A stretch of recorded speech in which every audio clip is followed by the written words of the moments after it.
تو حسن خلق ایمان کا آخری درجہ ہے. ای الایمان افضل قال حسن الاخلاق، کہ ایمان کا آخری درجہ ہے اچھے اخلاق. تو میں تو یہی اس ساری وادی کو پیغام دوں گا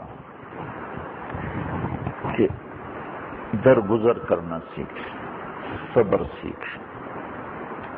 کوئی واقعہ ہو جائے برداشت کر جائیں، چونکہ معاملہ تو آگے آنے والا ہے، فیصلہ تو آگے ہوگا، اور وہاں وہی کامیاب ہوگا جس نے اللہ اس کے رسول کو راضی کیا ہوگا.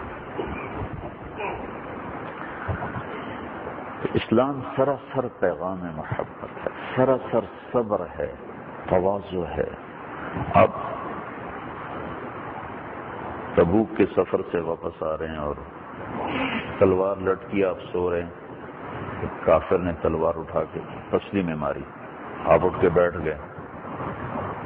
کون بچائے گا اب تمہیں؟ صاحب نے مسکرا کے فرمایا اللہ. تو اس کے ہاتھ سے تلوار گر پڑی، پھر آپ نے اٹھائی، صاحب نے سیدھی کر، تمہیں کون بچائے گا؟ تو مجھے تو آپ ہی بچائیں گے. تو آپ نے کہا کلمہ پڑھتے ہو؟ کہا نہیں پڑھتے. کہا اچھا جاؤ معاف کیا، جاؤ معاف کیا. اور مکے والوں نے کیا کچھ نہیں کیا، 20 سال قتل کے پیچھے پھرتے رہے، اور آپ نے کہا جاؤ معاف کیا.